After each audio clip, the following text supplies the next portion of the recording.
Tonight on the show, India approves its own fifth-generation fighter jet. Defence Minister Rajnath Singh approved the execution model for India's very own fifth-generation fighter jet, the Advanced Medium Combat Aircraft. But why is this such a big deal?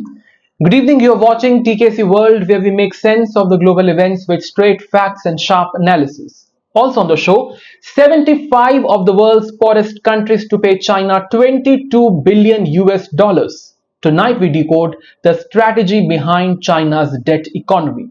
Meanwhile, Russia, China and North Korea unite against US Golden Dome plan. We will tell you everything about President Trump's 175 billion nuclear gamble. And finally, can a terrorist turned President Al-Sharaa lead Syria to peace? All this is lined up. Let's get started. India just took a giant leap into the skies. Today, Defence Minister Rajnath Singh approved the execution model for India's very own fifth-generation fighter jet, the Advanced Medium Combat Aircraft, or short formed as AMCA. Now, this isn't just another defense project. It is a bold move that signals India's ambition to join the elite club of military aviation powers. So let's break this down step by step. Fifth-generation fighter jets are like the superheroes of the skies. They are stealthy, smart, fast, and they are hard to track. Unlike traditional jets, they can cruise at supersonic speeds without lighting up like a firecracker on the enemy radar. In military terms, it is a game-changer weapon. Now, only a few countries have currently the operational fifth-generation fighter jets. For example, the US with the F-22 Raptor and F-35, Russia with Su-57 and China J-20. India has been working on its very own version, the AMCA, since 2010. But now with the execution model approved, the project is finally cleared for takeoff. So what's the plan? The plan is to build 5 prototypes at a cost of 15,000 crores, with the first one ready by 2031 and full production by 2035. The AMCA will be 25-ton twin-engine jet loaded with stealth tech, air-to-air missile, precision-guided bombs and some serious electronic warfare systems. It will also feature India's first ever divertless supersonic intake, a design that boosts performance and stealth. This announcement comes at a very tense moment. Just days ago, India carried out Operation Sindhur, striking terror camps in Pakistan and neutralizing threats across the border. Meanwhile, Islamabad is also playing and reportedly buying 40 J-35A fifth-generation jets from China. That's a clear signal to India that India cannot afford to fall behind. And then there is China. Not only does it already operates fifth-generation jets, but it also testing generation 6th fighter jets. These includes experimental designs like the J-36 and J-50, some and tailless frames, and even 3 engines.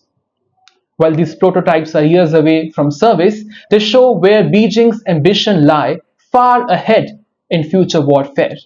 India's challenge isn't just matching firepower, it is also about fixing a number problem.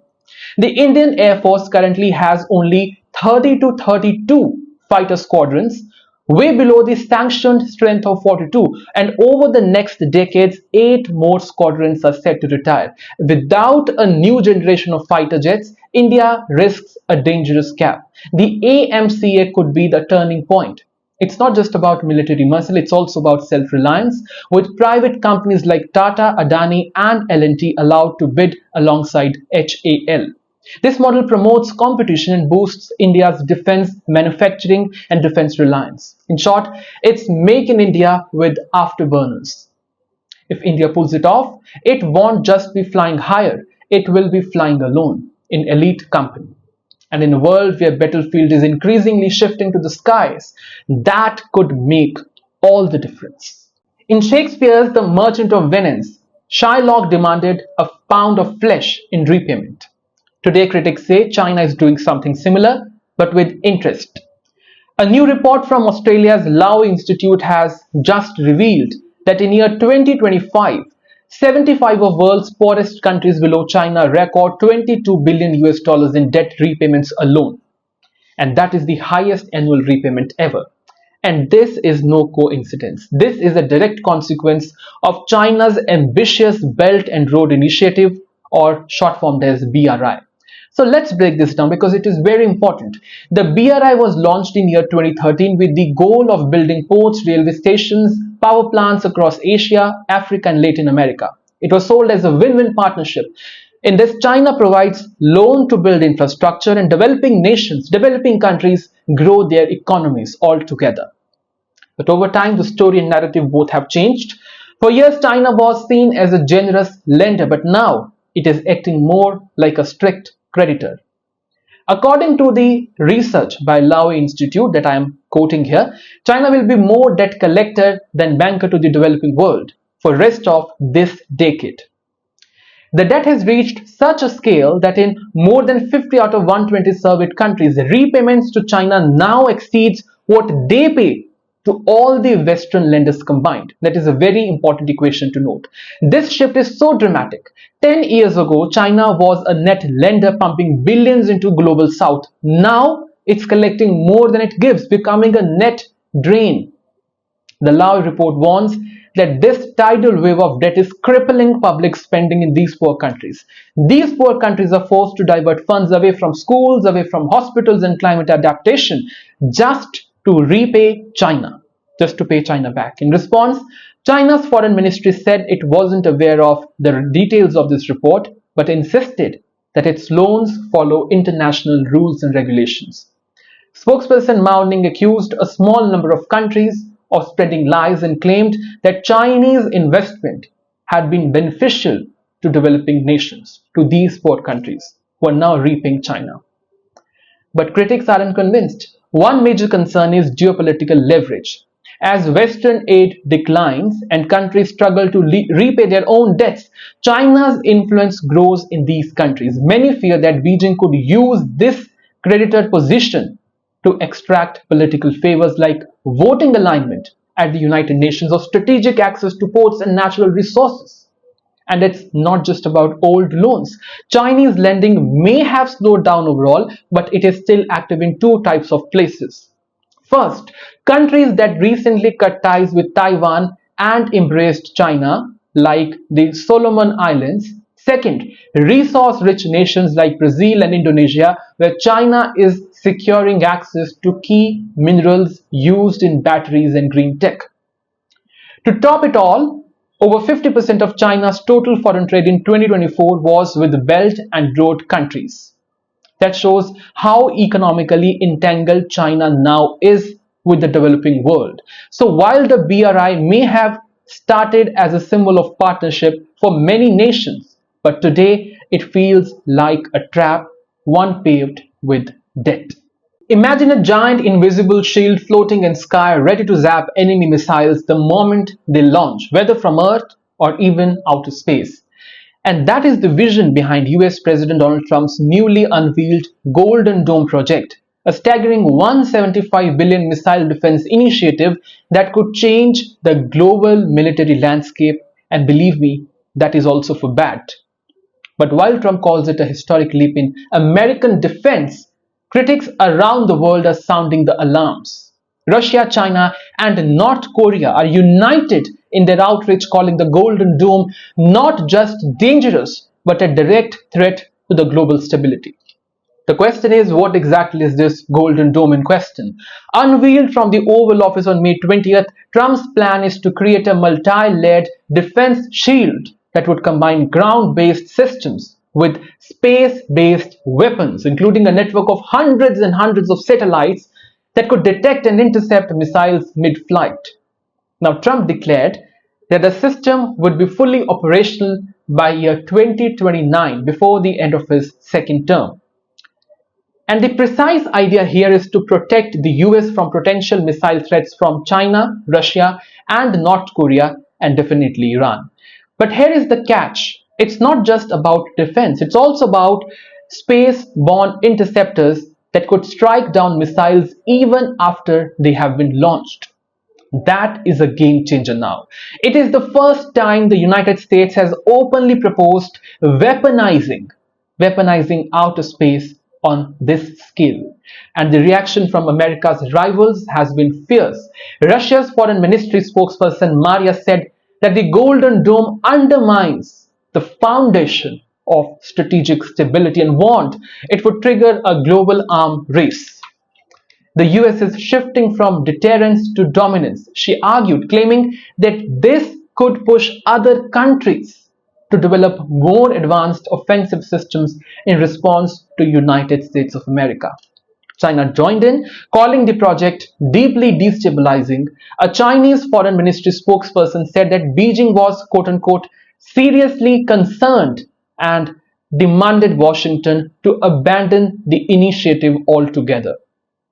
But dear viewers, both China and Russia already have anti-satellite capabilities, and they are now accusing the US of taking space militarization to another level, to the next level. Meanwhile, what about North Korea? North Korea took it even further, branding the Golden Dome as a quote-unquote nuclear war scenario. According to Pyongyang's foreign ministry, the project represents quote-unquote the height of arrogance and is a classic example of America first thinking. Their statement warned that this would force countries like North Korea and other countries as well to further enhance their nuclear deterrence in response to the United States. Strategic experts also warn that the shield could give the US a false sense of invincibility, encouraging it to take more aggressive stances internationally, precisely what mutually assured destruction doctrine were designed to avoid in the long run. Even beyond geopolitics, there is another question, another concern, and that is cost. At $175 billion, the Golden Dome is one of the most expensive defense projects in the history of the United States. Critics argue that those funds could instead go to healthcare, they could go to education or climate resilience. So here we are, a bold, futuristic shield in making, but one that risks triggering an arms race, militarizing space, and unsetting decades of nuclear balance. Is this the visionary defense or dangerous escalation? I leave it to you to decide. Imagine a man once linked to terrorism now shaking hands with the global leaders, and that is precisely the story of Ahmad Al-Sharaa, better known as Al-Jolani, Syria's new interim president.